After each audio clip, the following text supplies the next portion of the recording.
Hello, വളരെ നന്നായിട്ടുണ്ട് എന്ന് നമുക്ക് ഇംഗ്ലീഷിൽ എങ്ങനെ പറയാം? നമ്മൾ നോർമലി ഉപയോഗിക്കുന്ന ഒരു ഉപയോഗമാണ് വെരി ഗുഡ് എന്നുള്ളത്, അല്ലേ? അപ്പം ഫോർ എക്സാമ്പിൾ, നിങ്ങളുടെ ഇംഗ്ലീഷ് നല്ലതാണെങ്കിൽ എനിക്ക് എങ്ങനെ പറയാം?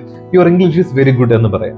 അങ്ങനെ പറയുന്നതിനേക്കാളും കുറച്ചൊരു ബെറ്റർ ആയിട്ട് യുവർ ഇംഗ്ലീഷ് ഈസ് എക്സലന്റ്, അല്ലെ? യുവർ ഇംഗ്ലീഷ് ഈസ് എക്സലന്റ് എന്ന് എനിക്ക് പറയാം. സോ എക്സലന്റ് ഒരു വാക്ക് ഓർത്ത് വെച്ചോളൂ. അതുപോലെ തന്നെ ഇപ്പൊ നിങ്ങൾക്ക് നല്ല ഒരു തമാശയൊക്കെ പറയാനുള്ള നല്ലൊരു കഴിവുണ്ടെന്ന് നമ്മൾ എങ്ങനെ പറയുക? You have a great sense of humour എന്ന് നമുക്ക് പറയാം. ഓക്കെ, അപ്പം you have very good sense of humour എന്നല്ലാതെ you have a great sense of humour എന്ന് നമുക്ക് പറയാം. ഇവിടെ നമ്മൾ എന്താ ഉപയോഗിച്ചിരിക്കുന്നത്? ഗ്രേറ്റ് ആണ്. ഓക്കെ, അതും വളരെ നന്നായിട്ടുണ്ട് എന്നൊരു അർത്ഥത്തിലാണ് നമ്മളിവിടെ ഉപയോഗിക്കുന്നത്, അല്ലേ? ഇനി അതുപോലെ തന്നെ നമുക്ക് വേറൊരു വാക്കാണ് വണ്ടർഫുൾ. ഫോർ എക്സാമ്പിൾ, പിള്ളേർക്ക് പാർക്കിൽ നല്ലൊരു ദിവസം ഉണ്ടായി, ഒരു അടിപൊളി ദിവസം പാർക്കിൽ അവർ എൻജോയ് ചെയ്തു. പിള്ളേർ പാർക്കിൽ പോയിട്ട് നല്ലൊരു മനോഹരമായിട്ടൊരു ദിവസം എൻജോയ് ചെയ്തു എന്ന് പറയണമെങ്കിൽ എങ്ങനെ നമുക്ക് പറയാം? The children enjoyed a wonderful day at the park. The children enjoyed a wonderful day at the park. Okay, അപ്പോൾ ചിൽഡ്രൻ എൻജോയ് ചെയ്തു എന്താണ്? ഒരു വണ്ടർഫുൾ ഡേ. അപ്പോൾ നമുക്ക് വെരി ഗുഡ് എന്നുള്ള അർത്ഥത്തിൽ തന്നെ നമ്മൾ ഉപയോഗിക്കുന്ന വേറൊരു ഫ്രേസാണ് വണ്ടർഫുൾ. സോ ഇങ്ങനെ നമുക്കത് ഡീറ്റെയിൽ ആയിട്ട് പറയാം.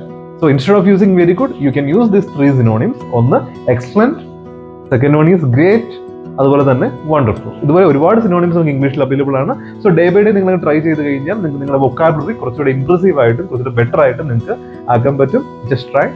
So in the next video tomorrow with a new content. Till then, bye bye.